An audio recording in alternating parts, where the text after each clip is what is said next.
The Qur'an narrates the story of a community of Jews whose livelihood depended on fishing.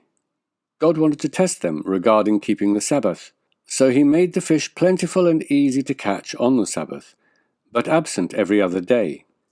When some of them decided to catch the fish on the Sabbath, God punished them by turning them into monkeys and pigs. Commentators are quick to point out that they didn't live very long in this state, some say 3 days, and they didn't have any offspring. As I've said before, I'm not against myths and legends. I recognize that humans have always used them to convey lessons. But they can also perpetuate prejudice, and when believed to be actual historical events, they can create a literalist mentality that suppresses reason and promotes a hard-line reading of religious texts. Perhaps the first thing that comes to mind when reading this story, apart from it being a cruelly vindictive and ridiculously excessive punishment, is that it contradicts what we experience about the laws of nature. I appreciate that part of faith means to believe that God can literally do anything he wants. He just has to say be, and it is. But the only evidence we have about the world around us is what we can observe, investigate, and test. Whether God exists or not, we know that the universe abides by the laws of nature. If God exists, he has never contravened the laws of nature during the time humans have been advanced enough to scientifically observe, investigate, and test the world around us. The stories of miracles, rather suspiciously, only exist in ancient accounts we cannot scientifically corroborate. Even some of the Meccans at the time of Muhammad responded to such stories by saying they were just ancient myths and legends. وَقَالُوا أَسَاطِيرُ الْأَوَّلِينَ. The problem with stories like this is that they only serve as evidence and as a warning for those who were there. After that, they become hearsay, an unsupported tale. And history is full of tall tales and miraculous claims that cannot be verified or proven. In the only cases when we have been able to scientifically investigate such miracle claims, they have always turned out to be false, or failed to be reproduced in front of cameras and independent observers. So can you blame anyone for disbelieving in such things? Secondly, is entrapment a good example for us? Luring people to break the law by taking away their livelihood so that they will be tempted to fish in order to feed their family, inducing a person to commit a crime they wouldn't have otherwise committed? Who is being immoral here? The people whose livelihood was threatened so they broke the rules to feed their family, or someone who laid a trap to encourage people to break the law?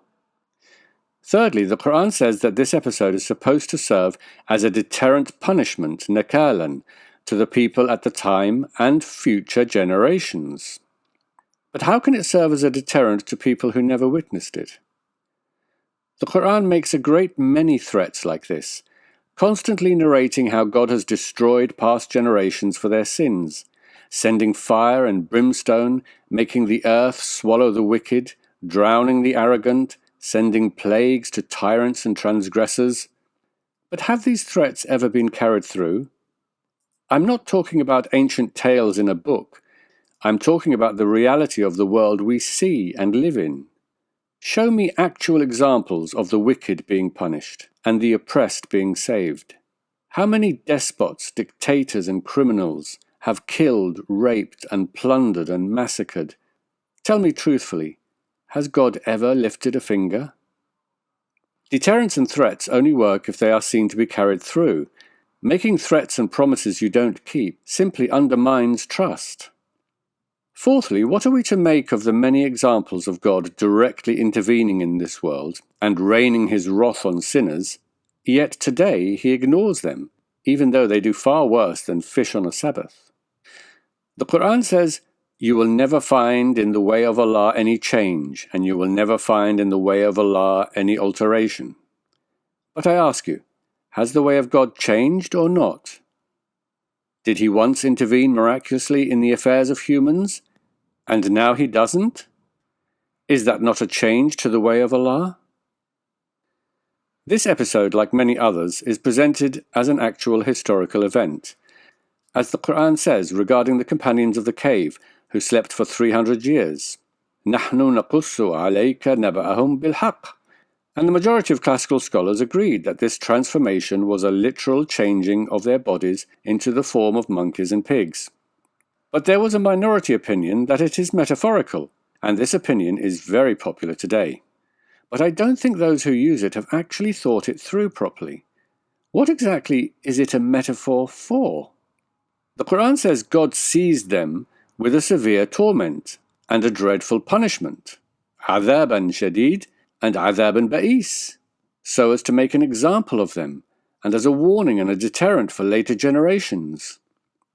Clearly the punishment was extremely harsh. How can it be, as Shabir Ali says, similar to saying you're a pig? Is this a sort of literal? God kind of turned people into animals? How would that work? Most of the commentators have taken it in a very literal way, but some people look at texts more rationally and try to understand it in a more reasonable way. So Fakhruddin al-Razi said that the proper understanding of this is not that people were literally changed into animals, but that they took on some characteristics that one might describe as animalistic. I guess what he had in mind is almost similar to what we have when we say this guy is a pig. So we don't mean literally he is a pig. We mean that he behaves in a manner that is not refined. How is that even a punishment? If it means they were made to behave badly, well, they were already behaving badly. Plus, of course, as with many of these metaphorical claims, they play fast and loose with Arabic grammar. The verses say, be monkeys. They don't say, be like monkeys. As is often the case with such apologetics, they only undermine the Qur'an. They portray God as incapable of expressing himself clearly. It would be very easy to improve the Qur'an and prevent the vast majority from misunderstanding it by simply saying, be like apes, kunu kal qirada, rather than kunu qirada, be apes. Was that too difficult for God?